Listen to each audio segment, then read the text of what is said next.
नमस्कार दोस्तों, गार्गी क्लासेस पर आपका स्वागत है। डेट आज की 3 अगस्त 2021 और देख लेते हैं इंडियन एक्सप्रेस की इंपॉर्टेंट न्यूज़ और एक्सप्लेन पेज से इंपॉर्टेंट आर्टिकल्स जो अभी हम डिस्कस करने वाले हैं। फ्रंट पेज पे एक न्यूज़ इंपॉर्टेंट है, that is Ladakh stand of में एक और थोड़ा सा डिसएंगेजमेंट के ऊपर ब्रेक थ्रू मिला है। जानेंगे कौन सा पॉइंट है। इसके अलावा हम जानेंगे इधर कि सुप्रीम कोर्ट के द्वारा स्टेट्स को और हाई कोर्ट्स को नोटिस दिया गया है कि जो सेक्शन 66A है इंफॉर्मेशन टेक्नोलॉजी एक्ट का, उसको स्क्रैप करने के बावजूद भी केसेस रजिस्टर हो रहे हैं, उनको आप देखो। फिर हम एक्सप्लेन पेज पे दो आर्टिकल्स देखेंगे। एक तो गिलगिट बाल्टिस्तान वाली इंपॉर्टेंस कि गिलगिट बाल्टिस्तान इंडिया और पाकिस्तान के लिए क्यों इंपॉर्टेंट है। दूसरा, टाइगर्स जो कि बहुत ज़्यादा हाइट्स पे अभी रोम करते हुए देखे गए हैं और अभी नहीं, पिछले एक शताब्दी में कई बार नोटिस किया जा चुका है। तो इसके पीछे क्या वजह हो सकती है। तो कुछ तो वाइल्ड लाइफ सेंचुरीज़ के बारे में नाम पता पड़ेंगे हमें, कुछ यहाँ पे नेशनल पार्क्स हैं और साथ में टाइगर्स का जो हैबिटाट है उसके बारे में भी हमें थोड़ा नॉलेज मिलेगा इस आर्टिकल के थ्रू। इसके अलावा इकोनॉमी पेज पे फर्स्ट आर्टिकल है इलेक्टोरल बॉन्ड से रिलेटेड देखेंगे। दूसरा है एमएसएमईज को लिक्विडिटी की फैसिलिटी अवेल कराने से संबंधित, वो जानेंगे। तीसरा है ई रूपी, ठीक है, इस वाले आर्टिकल ई रूपी वाले में हम जानेंगे। कल हमने पूरा डिटेल देख लिया था एक्सप्लेन पेज पे, रिवीजन हो जाएगा इससे, ओके। और बाकी जो न्यूज़पेपर है उसकी एक बार समरी ले लेंगे। चलिए देखते हैं डिटेल में। सबसे पहली न्यूज़ तो है कि लद्दाख स्टैंड ऑफ में एक रिलैक्सेशन देखने को मिल रहा है इंडिया और चाइना के बीच में। जो 12th राउंड ऑफ मीटिंग हुई है उसमें कि की प्लेटफॉर्म से, पेट्रोलिंग पॉइंट से डिसएंगेजमेंट की बात आगे बढ़ रही है। तो ये एक तरीके से स्टेलमेंट का एंड है। दैट मीन्स दोनों तरफ से आर्मीज आमने सामने खड़ी थी, तो वहाँ से तो ये जो एरिया है मेन तो कौन सा था, ईस्टर्न लद्दाख, और वहाँ पर भी ये एग्रीमेंट जो आया है वो पीपी पेट्रोलिंग पॉइंट 17A यहाँ से डिसएंगेजमेंट की बात हुई है। और कब, ये 12th round of COP commanders की मीटिंग जो हुई सैटरडे को, ओके। और ये मीटिंग कहाँ पे ऑर्गेनाइज हुई, चुशुल मोल्दो बॉर्डर एरिया पे और इंडियन साइड में, ये भी ईस्टर्न लद्दाख वाले रीजन में ही लोकेटेड है, ठीक है। इसके अलावा कुछ ऐसे भी लोकेशंस है जहाँ पर अभी तक भी कोई एग्रीमेंट नहीं आया है। अभी जो एग्रीमेंट आया है वो है पेट्रोलिंग पॉइंट 17A, जिसको गोगरा पोस्ट के नाम से भी जाना जाता है, ठीक है।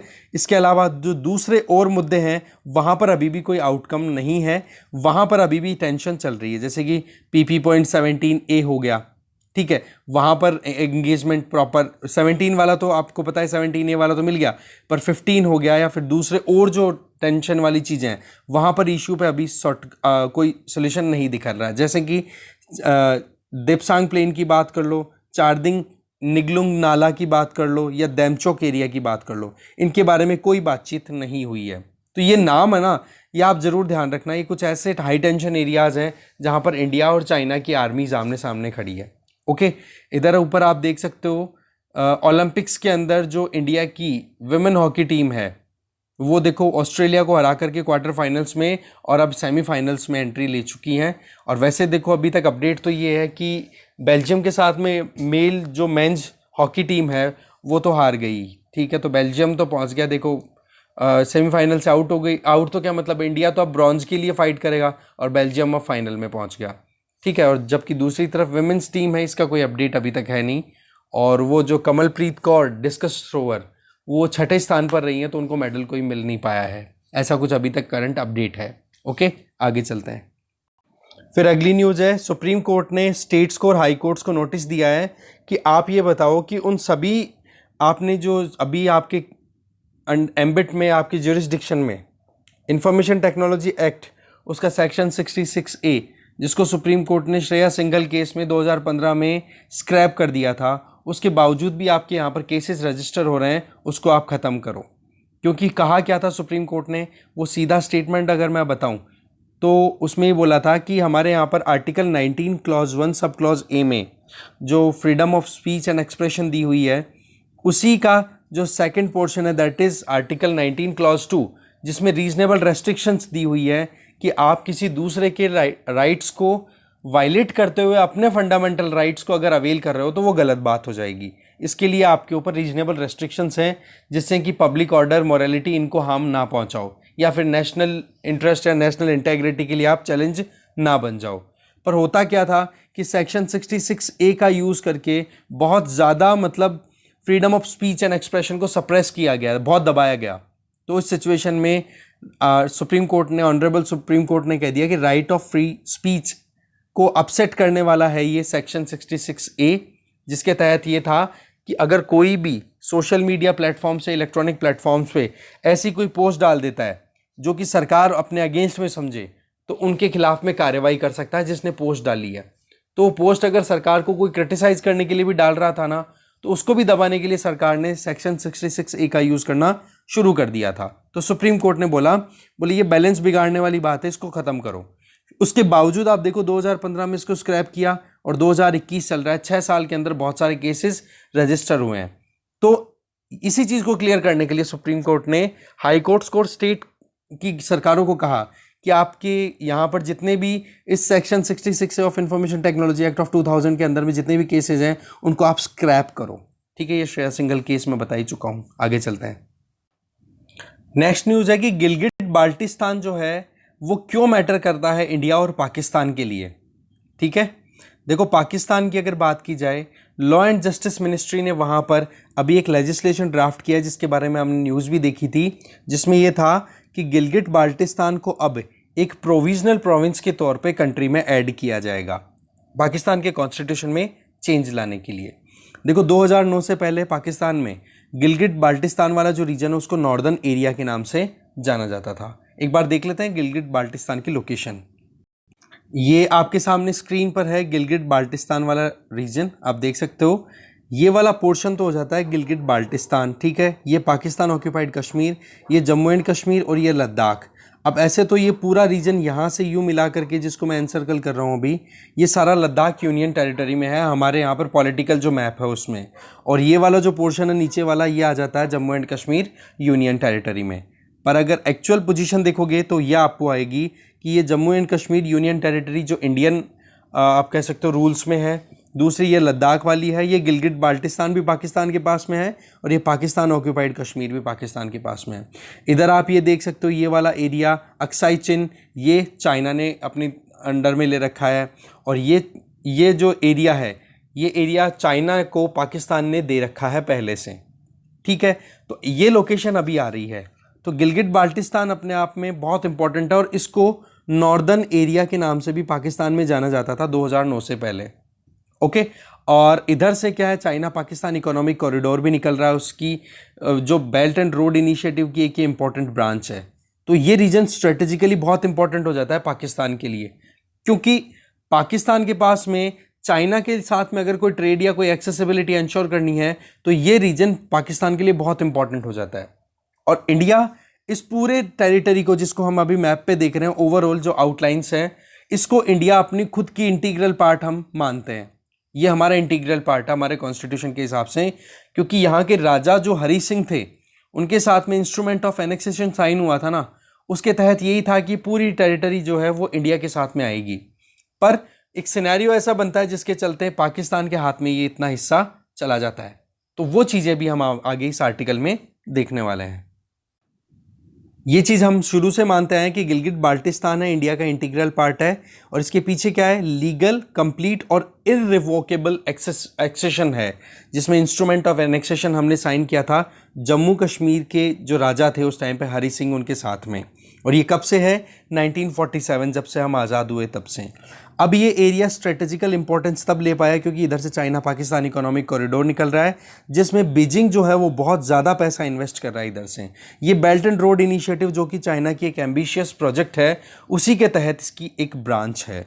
आप देख सकते हो कि अभी हमारे लिए कंसर्न क्यों आ रहा है कि एक तरफ तो यहाँ पर चाइना हमसे बिना पूछे गिलगिट बाल्टिस्तान से China Pakistan economic corridor branch उधर से पास कर रहा है, तो हमारी टेरिटरी का एक तरीके से वायलेशन हुआ, टेरिटोरियल वायलेशन हुआ हमारे से बिना परमिशन लिए। इसीलिए इंडिया ने बेल्ट एंड रोड इनिशिएटिव को रिजेक्ट किया है। दूसरा मुद्दा कि अभी ईस्टर्न लद्दाख में जब से स्टैंड ऑफ हुआ है चाइना इंडिया का, तो हम टू फ्रंट वॉर के लिए एक तरीके से अलर्ट है। तो टू फ्रंट वॉर में एक तरफ पाकिस्तान है तो दूसरी तरफ चाइना है, तो दोनों को कंटेन करने में गिलगिट बाल्टिस्तान का रोल अपने आप में बहुत इंपॉर्टेंट हो जाता है। हिस्ट्री की अगर बात करें तो गिलगिट जो है वो princely state of Jammu and Kashmir का पार्ट हुआ करता था, जो कि ब्रिटिशर्स के द्वारा रूल किया जाता था। देखो उस टाइम पे जम्मू एंड कश्मीर के राजा थे गोदरा वो आप कैसे मतलब एक तरीके से हरी सिंह जी थे, राइट।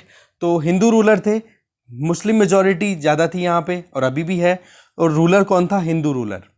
और किसकी बात कर रहे हैं? जम्मू कश्मीर, और इसी का पार्ट था गिलगिट। बट गिलगिट को कौन रूल कर रहा था उस टाइम पे? ब्रिटिशर्स, ये ध्यान रखें आप। फिर इसके अलावा आप देख सकते हो हरी सिंह ने इंडिया के साथ में annexation of instrument of annexation sign कर लिया और 26 अक्टूबर 1947 को गिलगिट सहित जम्मू कश्मीर पूरा जो एरिया है वो पार्ट बन जाता है यूनियन ऑफ इंडिया का। पर वहां पर गिलगिट में आपको पता है कि ब्रिटिशर्स का रूल चल रहा था, ब्रिटिशर्स वहां पे थे। तो ब्रिटिशर्स की वहां पर एक गिलगिट स्काउट नाम से आप कह सकते हो एक ट्रूप मिलिट्री वहां पर डिप्लॉयड थी, और उसमें ब्रिटिश कमांडर थे मेजर विलियम अलेक्जेंडर ब्राउन। ठीक है। तो ये गिलगिट स्काउट्स को जब ये पता पड़ा ना कि ये जो रीजन है ये टेक ओवर कर लिया गया है इंडियन यूनियन के द्वारा, तो उन्होंने फिर बाद में एक टारगेट बनाया कि हम गिलगिट तो है ही हमारे पास में, अब बाल्टिस्तान को भी टेक ओवर कर लेंगे। फिर उसके बाद में लद्दाख और स्कार्दू, कारगिल और द्रास, मतलब जो आज यूनियन टेरिटरी ऑफ लद्दाख हम जिसको बोल रहे हैं, वो पूरा कैप्चर करने के लिए वो रेडी थे एकदम। आप देखोगे कि उन्होंने अगस्त 1948 तक का ये प्लान बनाया था कि हम कैसे भी करके वो कैप्चर कर लेंगे। पर ये प्लान वो इंप्लीमेंट करते कौन? गिलगिट स्काउट्स। उससे पहले ही क्या होता है, नवंबर 1 1947 को पॉलिटिकल आउटफिट जिसका नाम था revolutionary council of Gilgit Baltistan, एक ऐसी ग्रुप जो कि गिलगिट बाल्टिस्तान को एक अलग इंडिपेंडेंट कंट्री बनाने के लिए कोशिश कर रहा था। वो बात अलग है कि उनको इतनी ज़्यादा रिकॉग्निशन नहीं थी, पर वो जो ग्रुप था वो इंडिपेंडेंट ही होना चाह रहा था। अब आप देखो नवंबर 15 को पाकिस्तान के साथ में इन्होंने अपना इंटीग्रेशन डिक्लेयर कर दिया। किसने? Revolutionary council of Gilgit Baltistan ने। तो ये जो गिलगिट स्काउट थे इनका सपना भी धरा का धरा रह गया, और सारा का सारा जो कैप्चर था या सारा का सारा जो एरिया था वो पाकिस्तान के पास में आ गया। ठीक है। यहां पर एडमिनिस्ट्रेटिव कंट्रोल पाकिस्तान के हाथ में आ गया, और एक कानून था जिसका नाम है द फ्रंटियर क्राइम रेगुलेशन। बोला इस कानून के तहत हम यहां पर रेगुलेशन कंटिन्यू करवाएंगे, बाकी ये ऑटोनोमस रीजन रहेगा।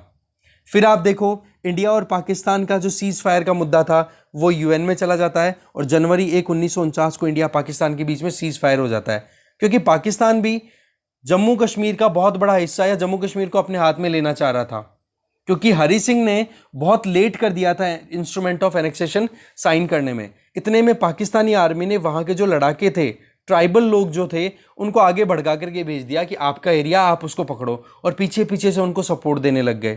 तो ऐसे में जो पाकिस्तान ऑक्यूपाइड कश्मीर है वो पाकिस्तान के पास में ही रह गया, क्योंकि फिर जहां तक पहुंची पाकिस्तान की मिलिट्री या पाकिस्तान की सपोर्ट से वो ट्राइबल लोग, वहीं पर फिर सीज फायर एग्रीमेंट कर दिया कि बोले जहां पर जो आर्मी है वो वहीं पर रुक जाएगी, उसके आगे नहीं जाएगी। तो ये सीज फायर साइन हो जाता है, और आप देख सकते हो पाकिस्तान ऑक्यूपाइड कश्मीर जिसको वो लोग आज़ाद जम्मू एंड कश्मीर बोलते हैं, वो पाकिस्तानी टेरिटरी का पार्ट हो गया, और रही सही में फिर इसी से लगता हुआ गिलगिट बाल्टिस्तान है वो भी पाकिस्तान के हाथ लग जाता है। तो ये दोनों चीज़ें क्लियर। अब देखो प्रोविंसेस से बात करें, पाकिस्तान जब इंडिपेंडेंट हुआ था तो उसके बाद में वहां पर कॉन्स्टिट्यूशन आने में कम से कम 24-25 साल लग गए थे। हमारे यहाँ पर तो एनफोर्समेंट में 26 जनवरी 1950 को आ गया था हमारा कॉन्स्टिट्यूशन। वहां पर कॉन्स्टिट्यूशन लागू हुआ था, सिविलियन कॉन्स्टिट्यूशन जिसको बोलते हैं, वो 1974 में लागू हुआ था। ठीक है। और 4 प्रोविंसेस वहां पे बनाई गई। ये आपके सामने प्रोविंसेस मतलब जैसे हमारे स्टेट्स होते हैं, पंजाब, सिंध, बलूचिस्तान, खैबर पख्तूनवा। आप देखोगे पाकिस्तान ऑक्यूपाइड कश्मीर और गिलगिट बाल्टिस्तान, इनको प्रोविंस के तौर पे नहीं ऐड किया था, मतलब इनको सेपरेट ही रखा गया था अभी तक भी। कारण क्या था? क्योंकि इंटरनेशनल सिनेरियो के ऊपर पाकिस्तान ने और इंडिया ने दोनों ने सीज फायर जो एग्रीमेंट था वो साइन कर लिया था। तो ऐसे में गिलगिट बाल्टिस्तान और पाकिस्तान ऑक्यूपाइड कश्मीर को पाकिस्तान ये नहीं कह सकता था कि ये हमारी टेरिटरी थी, क्योंकि नए नए देश थे और इंटरनेशनल ऑब्लिगेशंस थी। तो उनके चलते या फिर यूनाइटेड नेशन का रेजोल्यूशन था कि जम्मू कश्मीर के लोगों से ही पूछा जाएगा, प्लेबिसाइड करवा करके, वोटिंग करवा के, कि भाई वो इंडिपेंडेंट रहना चाहते हैं, पाकिस्तान की तरफ जाना चाहते हैं, इंडिया की तरफ जाना चाहते हैं। तो इन रेजोल्यूशंस के चलते पाकिस्तान ने गिलगिट बाल्टिस्तान और पाकिस्तान ऑक्यूपाइड कश्मीर को अपनी प्रोविंस नहीं बनाया। तो ये सिनेरियो यहां तक था 1974 तक का। फिर 1975 में पाकिस्तान ऑक्यूपाइड कश्मीर ने खुद का कॉन्स्टिट्यूशन बना लिया और खुद को एक self governed autonomous territory declare कर दिया। इसके साथ साथ में आप देख सकते हो कि नॉर्दर्न एरिया, जिसको हम गिलगिट बाल्टिस्तान बोलते हैं, वहां पर भी एडमिनिस्ट्रेशन जो था वो इस्लामाबाद के थ्रू डायरेक्टली चलाया जा रहा था। देखो, नाम तो था कि ये ऑटोनोमस रीजन है, पर यहां पर जो भी सरकारें थी या जो भी काउंसिल स्टैब्लिश की गई ना, पाकिस्तान ऑक्यूपाइड कश्मीर और ये जो नॉर्दर्न रीजन, नॉर्दर्न एरिया जिसको हम गिलगिट बाल्टिस्तान बोल रहे हैं, दोनों में उसी रूलिंग पार्टी की हमेशा वहां पर सरकार चली है, यहाँ वहां पर नुमाइंदे बैठे हैं जिस रूलिंग पार्टी का प्राइम मिनिस्टर यहां पे बना है। जैसे कि अभी हमने देखा प्रीवियसली पाकिस्तान ऑक्यूपाइड कश्मीर में इलेक्शंस हुए थे, तो अभी इमरान खान की जो पार्टी है उसी पार्टी के वहां पर लीडर्स हैं। तो इस्लामाबाद जो चाहता है ना, वो ही वहां पर मुजफ्फराबाद में और गिलगिट बाल्टिस्तान वाले रीजन में होता है। तो पाकिस्तान ने दिखाने के लिए, वही बात, हाथी के दांत दिखाने की ओर कुछ खाने की ओर, तो दिखाने के लिए तो वहां पर ऑटोनॉमी रखी, पर रियल सेंस में वहां पर पकड़ बना के रखी। अब देखो, गिलगिट बाल्टिस्तान वाले रीजन में शिया डोमिनेटेड रीजन है ये नॉर्दर्न एरिया जिसको हम गिलगिट बाल्टिस्तान बोल रहे हैं, ये शिया कम्युनिटी डोमिनेटेड है। तो और पाकिस्तान में आपको पता है सुन्नीस बहुत है, तो ऐसे में शियास को बहुत ज्यादा सप्रेस किया जाता है। तो वो लोग वैसे थोड़ा एलिनिएटेड फील करते हैं, वो लोग इंडिया मतलब पाकिस्तान से सेपरेट होने की वैसे इच्छा रखते हैं, पर कुछ ज्यादातर मतलब कुछ लोगों की ये सोच है कि पाकिस्तान से हमें अलग हो जाना चाहिए। पर ज्यादातर जो लोग हैं ना गिलगिट बाल्टिस्तान के, उन लोगों का ये सोचना है कि हम पाकिस्तान के साथ में अगर इंटीग्रेट हो जाएंगे 100%, क्योंकि अभी तक तो ऑटोनॉमी के नाम के ऊपर हम बहुत दूर हैं, और अगर एंगेजमेंट हमें प्रॉपर रखनी है कि जिससे कि पाकिस्तान हमारे पर पूरा ध्यान दे, तो बोले पाकिस्तान के साथ में हम इंटीग्रेट हो जाते हैं। और इसके लिए वहां पर भी एक मूवमेंट चल रहा है। तो दो मूवमेंट हो गए, एक मूवमेंट तो हो गया गिलगिट बाल्टिस्तान में सेपरेट होने का, इंडिपेंडेंट होने का, जो कि छोटे लेवल पे है, ज्यादा लार्ज स्केल पे नहीं है। जबकि ब्रॉडर पर्सपेक्टिव में देखो तो वहां पर ज्यादातर लोग पाकिस्तान की तरफ जाने की इच्छा रख रहे हैं। तो ये दोनों चीजें क्या करती है, सपोर्ट प्रोवाइड करती हैं पाकिस्तान को और ज्यादा। फिर देखो कि पाकिस्तान ने ये जितना भी एडमिनिस्ट्रेटिव सेटअप था ना, कहां पे, गिलगिट बाल्टिस्तान वाले रीजन में, इसको अब धीरे धीरे चेंज करने की इच्छा रखी है। कब से, जब से 9/11 जो मुद्दा हुआ, कब, जब 9/11 में वर्ल्ड ट्रेड सेंटर न्यूयॉर्क, वहां पर ओसामा बिन लादेन की लीडरशिप में अलकायदा ने अटैक किए थे, वो प्लेन क्रैश करवाया था। और उन क्रैश के चलने के बाद में फिर डायनामिक्स बहुत चेंज हो गई इस पूरे एरिया की, क्योंकि पाकिस्तान अफगानिस्तान में अमेरिका की एंट्री हो गई, तो जल्दबाजी नहीं की फिर पाकिस्तान ने इस नॉर्दर्न एरिया को गिलगिट बाल्टिस्तान फिर से बोलना शुरू कर दिया 2008-9 के आसपास में। चाइना का इन्वॉल्वमेंट भी अब धीरे धीरे बढ़ने लग गया था, क्योंकि पाकिस्तान को अब दूसरा एक मालिक चाहिए था, और उसके साथ में अब पाकिस्तान ने एंगेजमेंट करनी शुरू कर दी। अब किसके साथ में, चाइना के साथ में। 2009 में गिलगिट बाल्टिस्तान फिर से नाम दे दिया जाता है, मैं आपको बता चुका हूं, और नॉर्दर्न इंडिया यहां पर लेजिस्लेटिव काउंसिल भी स्टैब्लिश कर दी जाती है, जो कि एक एडवाइजरी काउंसिल थी। अब मुद्दा क्या है कि सारा काम वहां पर रूल किसका चल रहा था, बस नाम था ऑटोनॉमी का, पकड़ सारी की सारी इस्लामाबाद की थी। ठीक है, अभी आप देखो वहां पर 24 डायरेक्टली इलेक्टेड मेंबर्स हैं वहां की काउंसिल में, 9 नॉमिनेटेड है, और ज्यादातर जो आदमी है उस काउंसिल के अंदर वो कौन है, इस्लामाबाद में जो इलेक्टेड पार्टी है उसी के बंदे। जैसे कि इमरान खान की पार्टी है पाकिस्तान तहरीक इंसाफ, उसी की पार्टी के आप देखो कि 33 सीटों में से 24 जने तो केवल इमरान खान की पार्टी के हैं। मतलब इमरान खान जो चाहता है वो वहां पर हो जाएगा, मतलब पाकिस्तान का प्राइम मिनिस्टर जो चाहेगा वो चीज आसानी से कर पाता है। कहां पर, यहां पर गिलगिट बाल्टिस्तान और पाकिस्तान ऑक्यूपाइड कश्मीर में भी। अब बात आ जाती है प्रोविंशियल स्टेटस की। तो देखो बात ऐसी है, 1 नवंबर 2020 को गिलगिट बाल्टिस्तान के इंडिपेंडेंस डे के टाइम पे इमरान खान ने अनाउंस किया कि हम प्रोविजनल प्रोविंस के तौर पे इनको बनाएंगे, फिर उसके बाद में धीरे धीरे इंटीग्रेशन कर देंगे। और रही सही में आपको पता ही है कि जब से इंडिया ने 5 अगस्त 2020 से 2019 को special status of Jammu and Kashmir को रिवोक किया है, तब से वहां पर एक प्रेशर भी बन गया है वहां की सरकार के ऊपर कि इमरान खान ने under the table Indian government के साथ में एग्रीमेंट किया है, और वहां पर गिलगिट बाल्टिस्तान और पाकिस्तान ऑक्यूपाइड कश्मीर या आजाद कश्मीर उसको इंडिया को देने की बात कर दी है। तो ये चीज वहां पर पॉलिटिकल प्रेशर क्रिएट कर रहा है। तो ऐसे में वहां पर 26th कॉन्स्टिट्यूशनल अमेंडमेंट बिल लाया जा रहा है, जिसमें गिलगिट बाल्टिस्तान को प्रोविजनल प्रोविंस के तौर पे बनाया जाएगा, और आर्टिकल 1 जो कि टेरिटरी को डिफाइन करता है पाकिस्तान की को, उसमें भी चेंजेस लाए जाएंगे।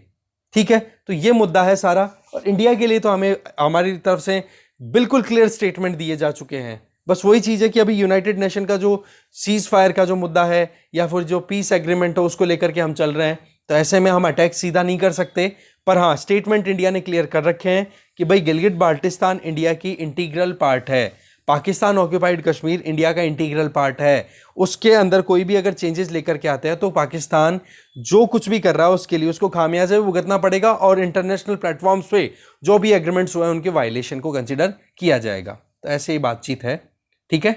आगे चलते हैं। फिर देखो अगला है वेयर टाइगर्स रोम माउंटेन्स। अब यहां पर ये इमेजेस हैं, ये आप थोड़ा ध्यान से देख लें, क्लॉकवाइज है। मिसमी हिल्स ये कहां पर है? अरुणाचल प्रदेश। वहां पर नोटिस किया गया था टाइगर्स की रोम करते हुए, ये इमेज है 2017 की। फिर आप देख सकते हो भूटान में एक वाइल्ड लाइफ कॉरिडोर है, वहां पर भी। इसके अलावा सिक्किम में पंगोलखा वाइल्ड लाइफ सेंचुरी है, जहां पर 2018 में बहुत ज़्यादा हाइट के ऊपर टाइगर को नोटिस किया गया था। देखो यहाँ पर 10,742 फीट की हाइट पे। इसके अलावा एक और इम्पॉर्टेंट है Askot musk deer wild life sanctuary, ये उत्तराखंड में है। देखो ये नाम जो मैं बोल रहा हूँ इनको आप ऐसे कैसे लिख लो, इनमें क्वेश्चन स्ट्रेट फॉरवर्ड आते हैं। जैसे यही क्वेश्चन आ गया कि Pangolakha wild life sanctuary recently news में था, ये कौन से स्टेट में है? ऑप्शन में फिर आपको टिक लगा देना है कि हाँ जी ये सिक्किम में है। ऐसे ही Askot musk deer wild life sanctuary ये कहाँ पर है? बोला उत्तराखंड में। तो मुद्दा क्या है कि नॉर्मली टाइगर्स को ऑब्जर्व किया जाता है, बोले 6,000 फीट की हाइट पे अगर मिलते हैं तो ठीक है, पर अभी 12,000 फीट की हाइट पे भी नोटिस किया जा रहा है। तो ऐसे में बहुत सारे क्वेश्चंस राइज हो रहे हैं कि ऐसा क्यों हो रहा है। तो एक तो यहां पर ये नोटिस करो ऊपर वाला, ये वाली इमेज, इस इमेज में आपको टाइगर्स कहां पे चलते हुए दिखाई दे रहे हैं? स्नो पे। तो एक आर्ग्यूमेंट ये आता है कि क्लाइमेट चेंज के चलते टाइगर्स का जो रोमिंग एरिया वो राइज हो गया और वो बहुत हाइट तक पहुंच गए। बट एक्सपर्ट्स का ये कहना है अगर क्लाइमेट चेंज मुद्दा होता तो बर्फ पे थोड़ा ना चलते, फिर ये बर्फ पिघली हुई होनी चाहिए थी। तो ऐसे में क्या हो गया कि टाइगर्स ने भी अडेप्ट कर लिया है इन रीजन्स में रहने की। साइबेरियन टाइगर्स तो देखो स्नो वाले एरिया में लगातार रहते हैं। हाँ उनकी डिपेंडेंसी जो रहती है, साइबेरिया मतलब रशियन रीजन में जो टाइगर्स हैं वो बर्फ में रहते हैं पूरे साल, पर उनकी जो लाइफ है वो डिपेंड किस पे करती है? जब वो थोड़ा सा साइबेरिया से और साउथ की तरफ आते हैं और वहां पर फिर बाद में फॉरेस्ट एरिया आता है, वहां पर फिर जो वाइल्ड लाइफ मिलती है उस पर वो डिपेंडेंट है। तो देखो मेन मुद्दा जो था वो ये कि कौन कौन से रीजन्स में इन टाइगर्स को हाइट्स पे लोकेट किया गया, जिसमें मिसमी हिल्स की बात मैं आपको बता चुका हूं अरुणाचल प्रदेश में। इसके अलावा दूसरे जो एरियाज हैं, जैसे यहां पर आप देखो दिबांग वैली वाले रीजन में, ठीक है, दिबांग वैली कहां पर है? अरुणाचल प्रदेश में ही है।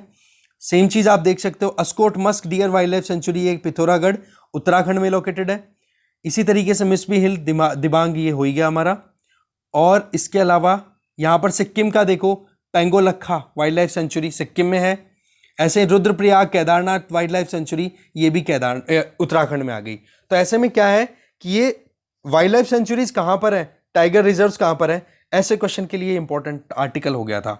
बाकी तो चीजें वही हैं जो मैंने आपको बता दी, ठीक है। आगे चलते हैं। फिर देखो आगे क्या बताया जा रहा है कि साइबेरियन टाइगर्स, जो नाम तो साइबेरियन है पर नॉर्मली वो रहते कहां पर है?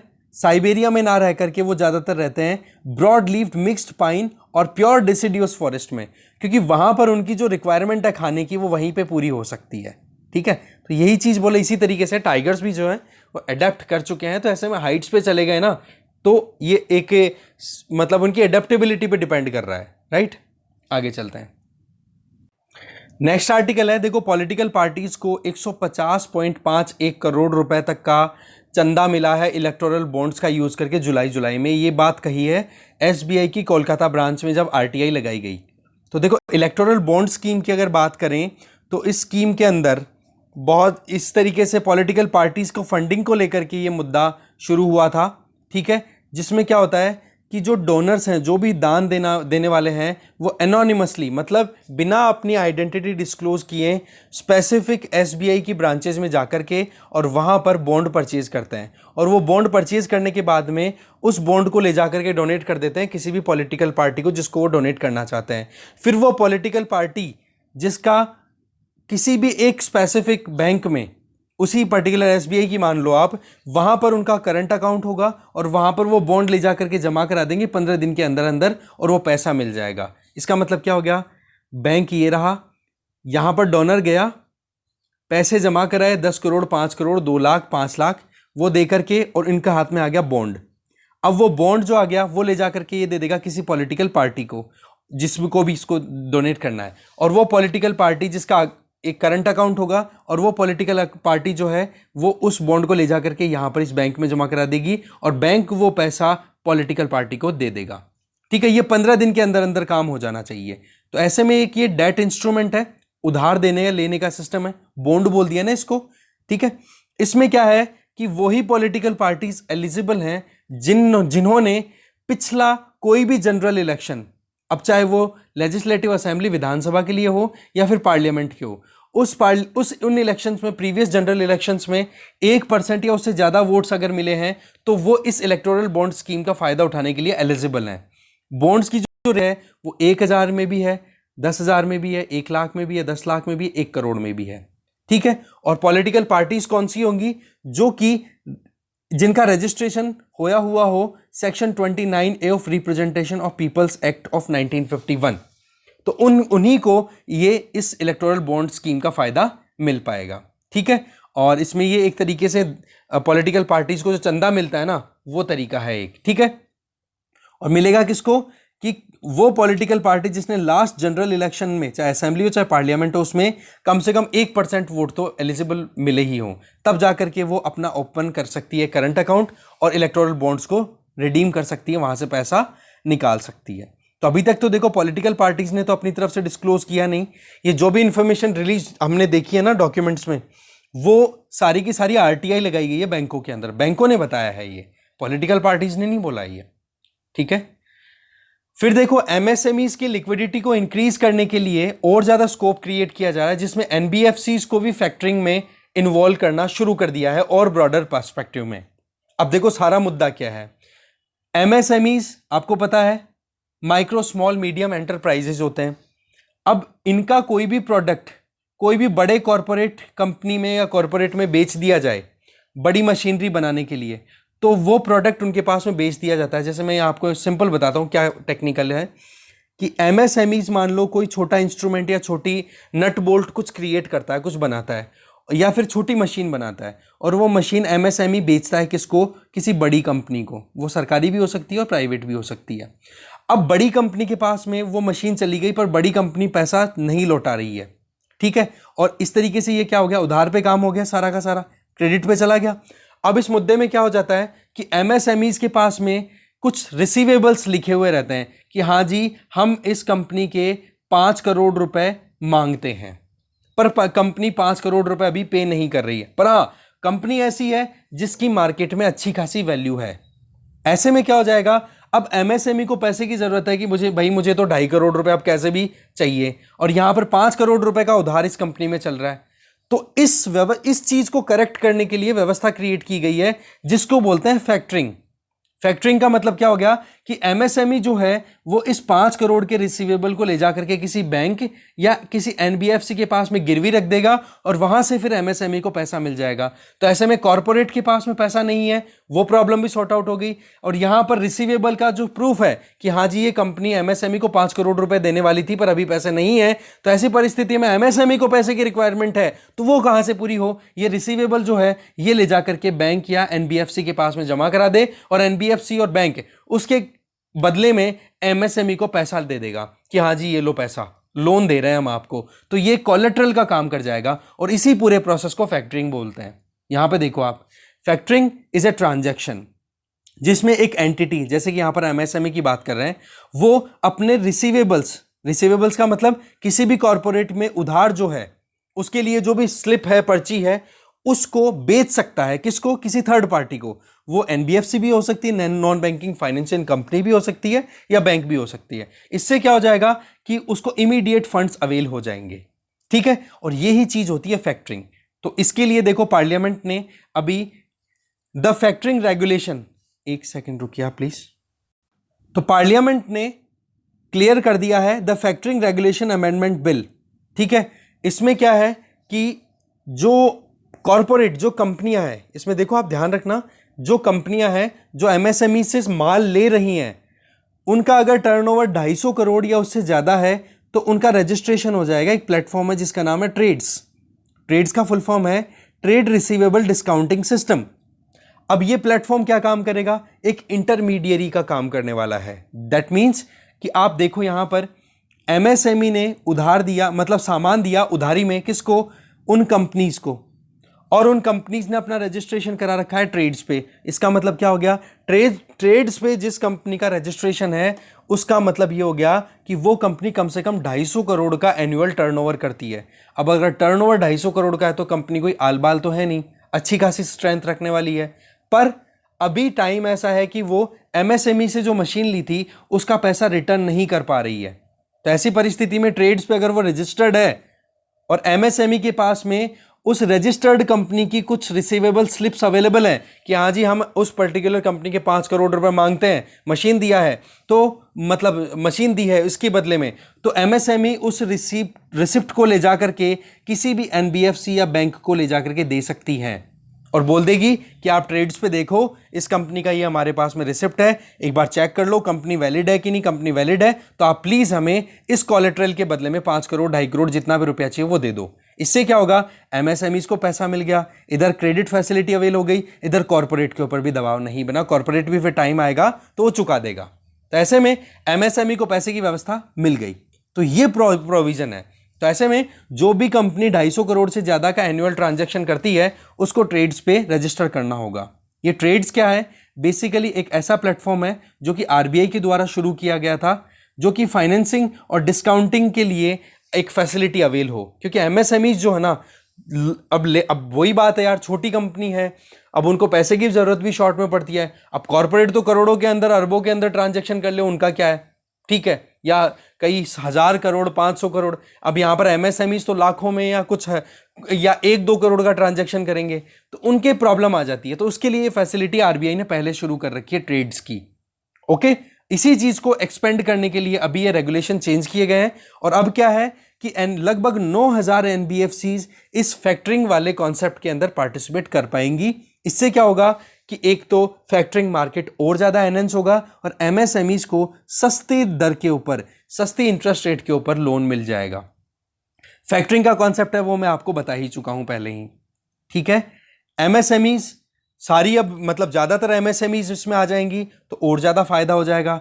एमएसएमईज क्या, एनबीएफसीज अगर इसमें आ जाएंगी तो और फायदा हो जाएगा और लोन लेने में भी प्रॉब्लम नहीं आएगी। और ये चीज आप ध्यान रखो, कौन से कॉर्पोरेट्स, 250 करोड़ का जिनका कम से कम ट्रांजैक्शन हो वो ही ट्रेड्स पे अपने आप को रजिस्टर करा पाएंगे और फिर उसके बाद में उन्हीं की फिर गारंटी ली जाएगी, उन्हीं के जो ट्रेड रिसीवेबल्स हैं उनके अगेंस्ट में लोन देगी वो एनबीएफसी उस पर्टिकुलर एमएसएमई को, ठीक है। तो ये सारा मुद्दा है। अब आप एक यहां पर एक छोटा सा और आ रहा है कि मान लो किसी कंपनी का लेन देन हो रहा है इस पूरे केस के अंदर, ठीक है, कि एमएसएमई गया बैंक के पास में, ट्रेड रिसीवेबल जो था, जो भी ड्यूज थे उसकी रिसिप्ट ले जाकर के सबमिट कराई कि ये लो जी हम इस पर्टिकुलर कंपनी से मांगते हैं, आपके यहाँ पर रजिस्टर्ड है वो कंपनी और वो कंपनी के पास में अभी पैसे नहीं है, आप उनसे बातचीत करके हमें इतना लोन दे दो। तो उस चीज का लेन देन का जो है ना, लेन देन का जो ट्रांजैक्शन का जो हिसाब है वो central registry of securitisation and asset reconstruction security interest मतलब CERSAI पोर्टल पे एंट्री करनी होगी। अब ये पोर्टल ओपन हो गया ना तो इससे क्या हो जाएगा, एमएसएमई भी इजीली एंट्री कर पाएंगी वहां पर लेन देन की, या फिर जो एनबीएफसी जो भी लोन दे रही है वो भी एंट्री इजीली कर पाएंगी। तो बोला टाइम भी खत्म, ज्यादा नहीं कंज्यूम होगा। तो ये एक लेन देन से संबंधित एक यहां पर स्टेटस हो जाएगा। तो ट्रेड्स और CERSAI पोर्टल, ये दो इंपॉर्टेंट यहां पे नाम आ गए हैं, ठीक है। तो इस वाले आर्टिकल में मेन चीजें यही थी। इसके अलावा आगे देखते हैं। ई रूपी लॉन्च किया है जिसमें टारगेटेड ट्रांसपेरेंट मैनर में लीकेज फ्री बेनिफिट्स अवेल कराए जा सकते हैं। ई रूपी का मतलब हमने देखा था एक तरीके से वाउचर सिस्टम होगा जिसमें जो भी बेनिफिट्स फ्री में अवेल कराना चाहती है सरकार वो प्रोवाइड किए जा सकते हैं, ठीक है। इसमें क्या होगा कि ये एक तरीके से SMS या फिर QR कोड के थ्रू जो भी बेनिफिशियरी है जिसको भी फायदा आपको पहुंचाना है उसको आप वो अलोकेट कर दोगे और वो स्पेसिफिक सर्विस के लिए होगा। कि जैसे फूड सिक्योरिटी एक्ट के तहत आप 5 किलो गेहूं के लिए वो QR आपने लॉन्च किया, इससे क्या हो जाएगा कि आपको पैसा ट्रांसफर ना करके आप बेनिफिशियरीज के को क्यूआर कोड या फिर एसएमएस के थ्रू कुछ कोड अवेल करा दोगे और वो जाकर के जो भी सर्विस प्रोवाइडर है, जैसे फेयर शॉप प्राइस है या कहीं पर मेडिसिन परचेज करनी है तो मेडिकल पे चले गए, तो वहाँ पर जाकर के वो क्यूआर कोड आप स्कैन करा लोगे तो उसको पता पड़ जाएगा कि हाँ आपको क्या देना है और फिर उसके हिसाब से वो आपको बेनिफिट्स अवेल करा देगा। तो इससे क्या हो जाएगा, लीकेजेस नहीं होंगे, करप्शन नहीं होगा। तो ये एक तरीके का वाउचर सिस्टम है, ये शुरू किया है और इसको डिजिटल करेंसी का कह सकते हैं प्रेडेसेसर, कि डिजिटल करेंसी आगे आएगी उसके पहले ही ये शुरुआत हो गई है। साथ में ये भी बताया गया कि जब से जनधन आधार मोबाइल ट्रिनिटी के बेस पे ट्रांजैक्शंस होने लगे हैं उसका बहुत फायदा हुआ है। बोला 17.5 लाख करोड़ रुपए तक का बेनिफिट सीधे लोगों के अकाउंट में ट्रांसफर किया जा चुका है अब तक। डायरेक्ट बेनिफिट ट्रांसफर के लगभग 300 स्कीम्स हमने इंप्लीमेंट कर दी, जिसमें 1.7 लाख करोड़ रुपए तक का पैसा गलत हाथों में जाने से बचा लिया। ठीक है, और ये जो प्लेटफॉर्म है ई रूपी वाला, ये किसके द्वारा तैयार किया गया है, ये हमने कल देख ही लिया था, एनपीसीआई। और इसके अलावा यहां पर आप देखो रूपी प्लेटफॉर्म जो है ये डेवलप किया गया है national payment corporation of India, department of financial services, ministry of health and family welfare और नेशनल हेल्थ अथॉरिटी। ये कैशलेस कॉन्टैक्टलेस ट्रांजैक्शंस को कंडक्ट करने के लिए एक फैसिलिटी शुरू की गई है, ये चीज बताई जा रही है। ठीक है, फिर तो आगे एक इंपॉर्टेंट है छोटा सा, यहां पे ये देख सकते हो कि डॉक्टर जगदीश भगवती और यहां पर डॉक्टर सी रंगराजन, इनको professor C R Rao gold medal अवेल मतलब इनको दिया गया है। ठीक है, तो जगदीश भगवती जी ये इकोनॉमिक्स के प्रोफेसर हैं, लॉ और इंटरनेशनल रिलेशंस के एक्सपर्ट हैं। सिमिलरली डॉक्टर सी रंगराजन जो कि आरबीआई के पहले गवर्नर रह चुके हैं, तो इनको आप देखोगे कि ये सी आर राव अवार्ड या गोल्ड मेडल दिया गया है। ठीक है, फिर यहां पर एक छोटी सी रिपोर्ट है कि अनएम्प्लॉयमेंट रेट जो है अर्बन एरिया में वो राइज होकर के 13.3% तक पहुंच गई है जुलाई सितंबर 2020 में। ठीक है, ये लेबर सर्वे ने ये बात बोली है। इसमें आप देख सकते हो कि अनएम्प्लॉयमेंट रेट अर्बन एरियाज में 13.3% तक पहुंच गई। ठीक है, जुलाई सितंबर 2020 में। ओके, ये पीरियोडिक लेबर फोर्स सर्वे जो कि ministry of statistics and programme implementation के अंडर में जो नेशनल स्टैटिस्टिक्स ऑफिस के द्वारा कंडक्ट कराया जाता है, उसने ये डेटा रिलीज किया है। देखो यहाँ पर अनएम्प्लॉयमेंट से रिलेटेड एक चीज आती है, एक तो करंट वीकली स्टेटस आप चेक करते हो और एक होता है यूजुअल स्टेटस। यूजुअल स्टेटस में तो क्या होता है कि जिस टाइम पर आप सर्वे कर रहे हो, जिस किसी से पूछो कि भाई आपकी नौकरी क्या चल रही है, क्या स्टेटस है, उसका पिछले 1 साल के अंदर उसकी नौकरी का स्टेटस आप चेक करते हो, that is usual status. Current weekly status में कि आज अगर आप सवाल करते हो तो पिछले 1 हफ्ते के अंदर अंदर उसको नौकरी मिली कि नहीं, जिससे भी आप सवाल कर रहे हो। तो ऐसे में करंट वीकली स्टेटस आपको 7 दिन का मतलब लेटेस्ट आपको इंफॉर्मेशन देगा, जबकि जो यूजुअल स्टेटस है वो 1 साल का देता है। ठीक है, तो पीरियोडिक लेबर फोर्स इसके अंदर यही चेक किया जाता है। ठीक है, यूजुअल स्टेटस हो गया और ये जो हमारा करंट वीकली स्टेटस हो गया, दोनों। ओके, ओवरऑल हमने प्रीवियसली एक आर्टिकल भी देखा था जिसमें 2017, 18, 19, 20 कि इन तीनों ईयर्स के अंदर किस तरीके से एम्प्लॉयमेंट का हमारा कैसे स्टेटस रहा था। तो ये तो क्या शॉर्ट टर्म में है, इतना ज़्यादा इन डेप्थ हम कह नहीं सकते। बाकी जो एनुअल जो रिपोर्ट आती है ना, वो ज़्यादा इंपॉर्टेंट है, और एनुअल रिपोर्ट से रिलेटेड हमने एक आर्टिकल पहले डिस्कस किया हुआ है, अगर आप कंटिन्यू फॉलो कर रहे हो इंडियन एक्सप्रेस को तो। ठीक है, आगे चलते हैं। वर्ल्ड पेज पे आज इतनी कोई इंपॉर्टेंट न्यूज़ आई नहीं है जिसको हम देखें यहाँ पे। ठीक है, आप एक बार खुद से नज़र मार लेना, कोई भी इतनी इंपॉर्टेंट न्यूज़ नहीं है जिसमें कुछ ऐसा कोई डिटेल इन्फॉर्मेशन निकले। ठीक है, फिर इसके अलावा फ्रंट पेज पे अगर देखें तो वहाँ पर भी नज़र डालें तो केवल नीतीश कुमार, ठीक है, नीतीश कुमार एनडीए से बिलोंग करने वाले पहले लीडर हैं जिन्होंने ये कहा कि पेगासस के अगेंस्ट में इन्वेस्टिगेशन होनी चाहिए। दूसरा इधर